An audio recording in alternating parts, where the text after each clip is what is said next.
Welcome on in, guys. Tobin here with you, and thanks for checking out the channel. I hope you're doing well out there. If you guys could subscribe, that'd be great, and appreciate you stopping by. As today, we get news. Kel'el Ware, your neighborhood-friendly Kryptonian, was named All-NBA, All-Rookie, second team, and congratulations goes out to Kel'el Ware for a fantastic rookie season. Really took over and took off by the middle of the year. Around late January is where it spurned on, later than some had hoped. Eric Spoelstra really needed to be convinced to put Kel'el Ware out there. You started this season with a Bam, Kevin Love front court, and Bam was telling everybody he's like, I was begging to get the kid out there. But he ends up finishing the year. He finishes a little behind Alex Sarr for first team All-Rookie. Sarr got 10 more first place votes than Kel'el Ware did. Kel'el got more second place votes. He finished 12 points shy of first team. First team went to Stephon Castle, Rookie of the Year, not a surprise there. Zachary Ricochet, Jalen Wells, and Zach Edey. So the Memphis rookie duo both made it. And then Sarr was the last gun. Buzelis was on the second team. Yves Missi was on the second team. Donovan Clingan was on the second team. And Bub Carrington. So Washington has two members get on all second team. I think from my standpoint, the couple things, obviously, like Eric Spoelstra having the long game in mind when it came to Kel'el Ware probably cost him. I mean, Sarr was going to have the opportunity to put up bigger numbers, even though, like, it's not like he, it's not like he's, scoring 15, 16, 17 a game. He averaged 13 points, 6.5 rebounds in his time with the Washington Wizards. Obviously, a little bit of a lab where those teams and those players are going to get a lot more opportunity. He averaged 27 points a game, more than Kel'el's 22. And Kel'el finished this season 9 points, 7.4 rebounds. Over a block a game from his standpoint was a really, really great thing. Sarr, he did average a block and a half a game. It was just going to get more chances in a place like that. I can't really say, for a 10 seed Heat, was he playing in more meaningful games? Certainly. I mean, anything is more meaningful than a Wizards game. Let's be real about it. But Sarr did start 30 more games than he did because of the circumstances of it. So I guess I'm not surprised by it, especially, knowing where the picks of these guys were too. I think that was one of those things where people are going to look, 1 and 2. Well, it was dubbed a weaker rookie class. Although some of these guys I think are going to be nice, fine players. I don't know if there's any stars amongst a bunch of them. Kel'el Ware, though, I think from my standpoint, was the most exciting part of the Heat season, bar none. And I don't mean to dismiss, the ability for him to be a star. He may be. I think that, you watched him this year. You certainly saw guys got some feathery touch. Can obviously jump out of the gym, has these long arms. I mean, you kind of wish if you had, I think two of the better lob throwers on the team are Nico and Bam. I kind of wish the guards were better at it, and I feel like you could even take more advantage of that when it comes to Kel'el Ware.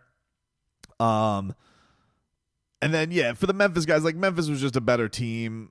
Those guys were contributors in the rotation of it. I thought that's kind of why they got the rub there instead of the Miami Heat. And even though they also got embarrassed in their first round series, and there was a lot of although Jalen Wells did get really injured with that scary fall that he took, they were 14 games over 500, and the Heat were what were they, 8 under, 37-45. So I'm one of these guys. Look, if you really are contributing to winning, which those guys were instrumental on, I do understand why that is rewarded. I think Sarr was kind of the last piece because it's like, well, what is Washington doing? They're going out there. They're barely playing basketball. The one thing that is interesting, the Heat missed having back-to-back first-team all-rookies for the first time since 2002, 2003. Caron Butler, who's now on the coaching staff, and, of course, the legend D. Wade. Last year, they had Jaime Jaquez Jr. named first-team all-rookie. And that was he was on there with Podziemski, Wemby, Chet Holmgren, and I want to say Brandon Miller. And I think the thing that's interesting with him is, like, you look at the 2023, rookie class, and you're like, which one of these guys doesn't necessarily. Now, Podziemski did not exactly have a great playoffs by any stretch of the imagination, especially in that Wolves series after Steph got hurt. But those were, those guys, like Jaime is definitely, you want to talk about the absolute sophomore slump hitting him. And you look at the second team from last year, Keontae George, Gigi Jackson, Derek Lively, who I think everybody feels good. Amen Thompson's arguably the best player on that list that's not Chet or Wemby, and maybe coming for both of their spots. So I guess if you're looking at it like that, you could say, hey,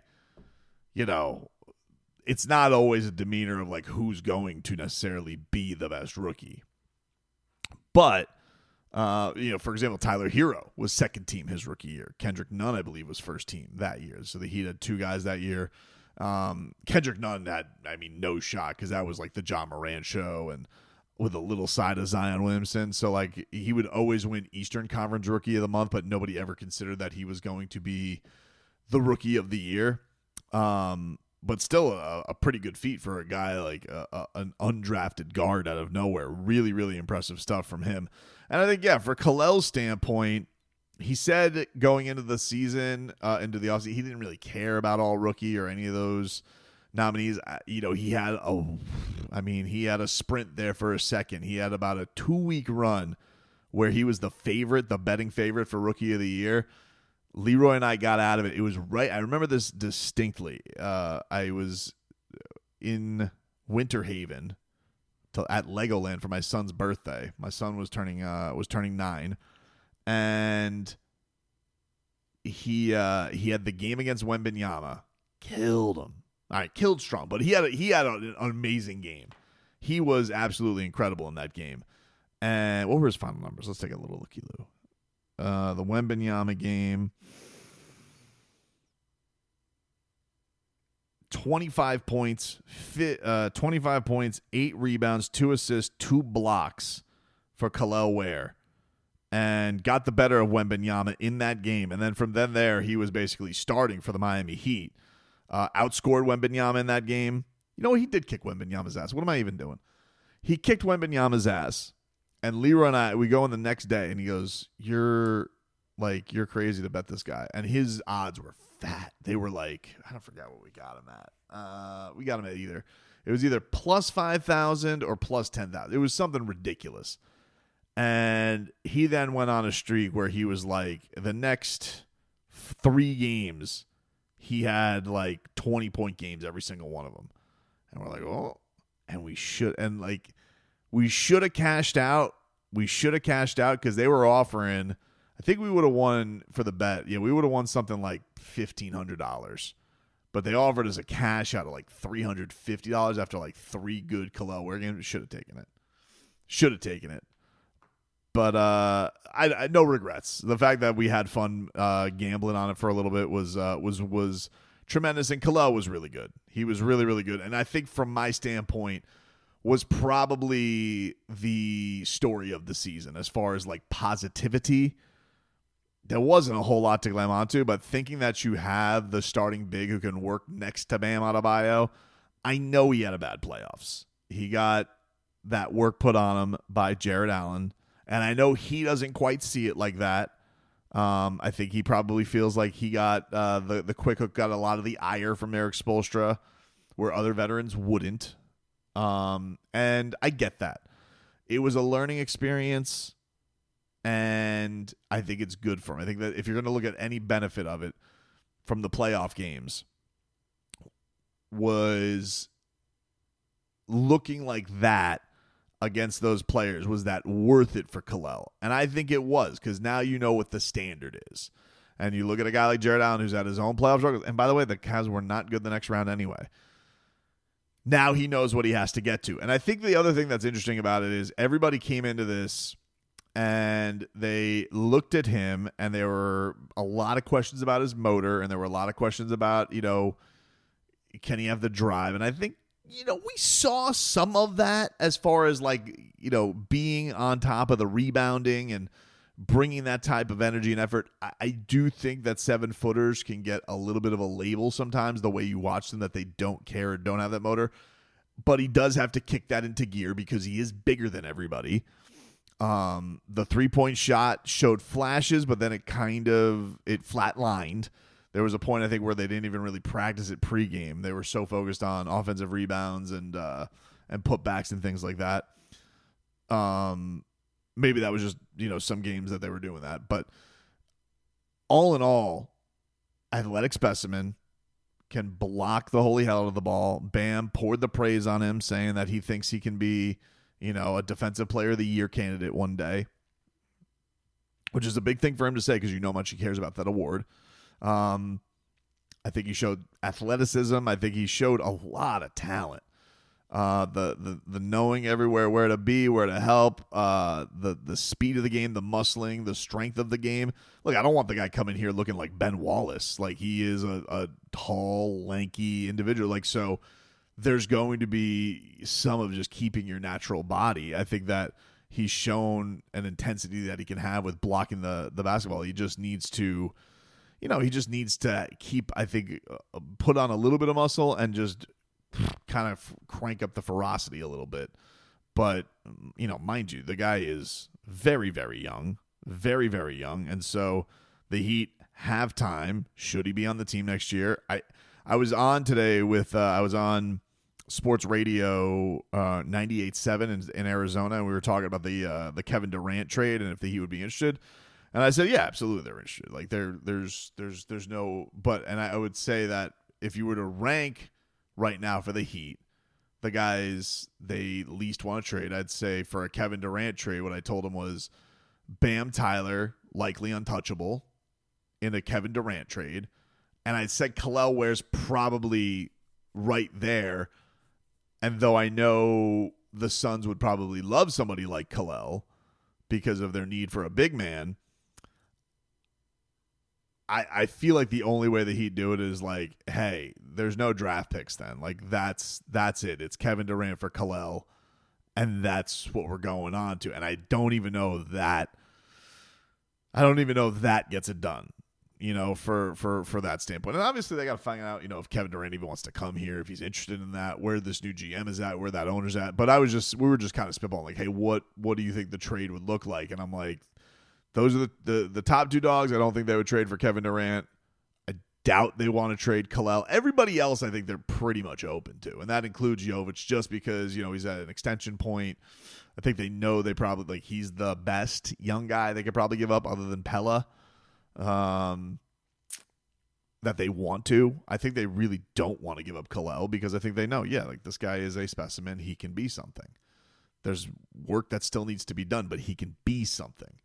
And I remember saying this after the 1 minute, I'm like, Bam popped for sure. But Bam was an undersized big. Like, he was a lob threat, a rim runner, incredible feet, could bang with big guys and could defend big guys. But this guy Kel'el looks like an extraterrestrial. Like, the arm, like when you just see how high the arms can get, the wingspan of the guy, how high he can jump, it's crazy. The shot can look, he's got like this pretty slow motion, like the jump hook, the floater, all that stuff is like really like he's got that stuff. He's got like that polish. The 3-point shot's a little bit weird because it like Jax will joke about this. Like, you can see the label. It like rotates out of his hand so slowly. So I don't know like where they're at with his shooting, but I'm not even really worried about that right now. Like I think that it could be a thing. He's obviously not going to be scared to shoot it, but I think everything with him is like it's all paint oriented right now. And where can they go and can they get him? Remember even in the summer league, what a threat he was to get to the free throw line because nobody could seem to guard him clean. Like if they could get him to that level, because he's got that kind of like it. He only averaged a free throw a game. If they could get to a point where, if they could get to, I don't know, 5 a game for him next year, I think that'd be huge relief for the Miami Heat. I think that'd be in a big time way. I'm trying to see what do we even get? Let me before I just start shooting numbers out of my ass. What did Bam average this year from the line? Bam, because he underwhelmed there too. Yeah, Bam was at 4 attempts. That's not enough for him either. Okay, so I need Kel'el probably next year to be where Bam was, which is 4.2, which is not nearly enough. Bam needs to be more like 5.5 attempts to 6 a game. Like that's where that dude needs to be. There's that is wholly not enough. And obviously that's part of that is in play with the 3 ball going up, but also there needs to be more drive towards the basket there. I mean, that's going to be a theme for all the Heat players. Tyler did take a step forward with that this year, but if Kel'el could get to a point where he's getting to the line like 4 times a game next year with his minutes, I think that would go a long way with this Heat team. Tyler was a career high this year. Tyler averaged just as many free throws as Bam this year. Which is, first of all, it's a coup to Tyler because that was a big part missing of his game. He still, I think if you asked, can it even go up more for him? That'd be awesome. But the idea that Tyler's averaging more or as many free throws a game as Bam needs to get that back up to, which he's never, I mean, he's more been the past year, 5.5, 5.4, 6.1, 5.5, 5.3. Like that was a drastic drop this year. But obviously there was a big spike in threes too, so there was a give and get. But he averaged the fewest amount of points that he had since Jimmy's first season, when he averaged just under 16 a game. Anyway, this isn't a Bam Adebayo Tyler Hero video. This is a Kel'el Ware congratulations video. Awesome. Deserved. Congrats to the rookie, and looking forward to his second season.